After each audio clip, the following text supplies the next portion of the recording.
Varsity থেকে ফেরার সময় অনেকক্ষণ ধরেই লক্ষ্য করছি একটা কালো জামা পরা মেয়ে আমাকে ফলো করছে। চেহারাটা খুব কিউট, তার উপর আবার কালো ফ্রেমের চশমা পরে আছে। আমি তেমন গুরুত্ব না দিয়ে হেঁটে চলে যাচ্ছিলাম, তখনই দৌড়ে এসে আমার সামনে দাঁড়িয়ে বলল, তোমাকে আজ প্রায় 15 দিন ধরে ফলো করতেছি। প্রতিদিনই তুমি উধাও হয়ে যাও। তোমার সাথে হেঁটে কুলাতে পারি না। কিন্তু আজকে আর ছাড়ব না বাবু। বাবু? হ্যাঁ বাবু। চলো ওই গাছের নিচে বেঞ্চটাতে গিয়ে বসি। আমি এখন বাসায় যাব। ক্লাস করতে করতে খুব ক্লান্ত। এই চুপ! ক্লাস কি তুমি একাই করো নাকি? আমি করি না? চুপচাপ আমার সাথে গিয়ে বেঞ্চে বসবে আসো। এই মেয়ে তো দেখছি আমাকে ধমকও দিচ্ছে। হাত ধরে টেনে নিয়ে গিয়ে বেঞ্চটাতে বসালো আমাকে। আমার মাথায় কিছুই ঢুকছে না।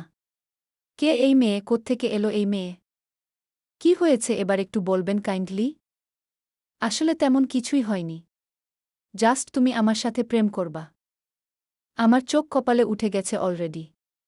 কি বলছে এই মেয়ে? চিনি না জানি না, এসে বলছে প্রেম করতে।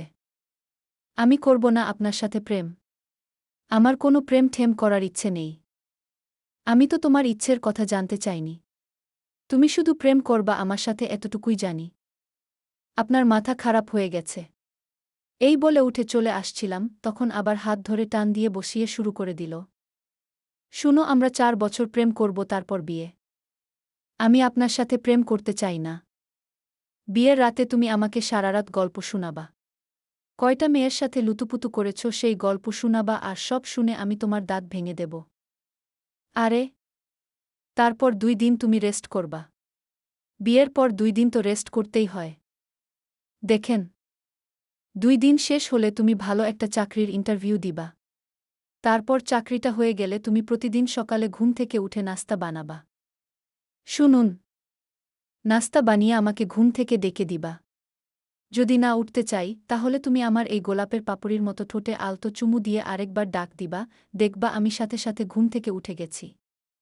আপনি তারপর আমাকে কোলে করে ওয়াশরুমে নিয়ে যাবা। টুথব্রাশ দিয়ে আমার দাঁত ব্রাশ করাই দিবা। দেন আমাকে আবার কোলে করে নাস্তার টেবিলে নিয়ে যাবা। আমার লেট হয়ে। তারপর খুব যতনে, খুব আদরে, খুব ভালোবেসে আমাকে নাস্তা খাওয়াই দিবা। নাস্তা খাওয়া শেষে আমার টোল পড়া গালে 2 গালে 2টা চুমু দিবা। আমিও এবার তার কথায় সাই দেয়া শুরু করলাম। তারপর তারপর তারপর তুমি সবকিছু গুছিয়ে অফিসে চলে যাবা। সারাদিন অফিসে প্রচুর কাজ করে রাতে বাসায় ফেরার সময় আমার জন্য সাদা কাঠগোলাপ নিয়ে আসবা। তারপর? তারপর রাতের খাবার রান্না করে আমাকে খুব ভালোবেসে খাওয়াই দিবা।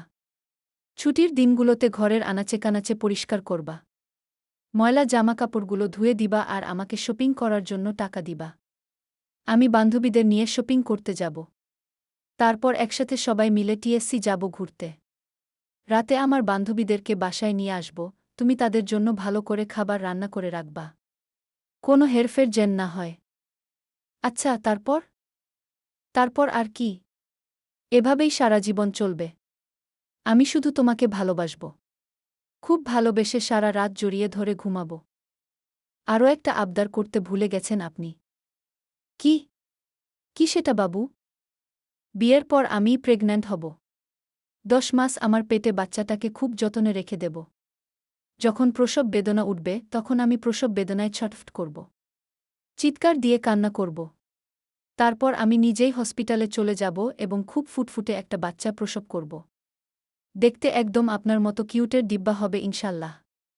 মাথাটা শুধু আপনার মতো তার ছিঁড়া না হলেই হবে।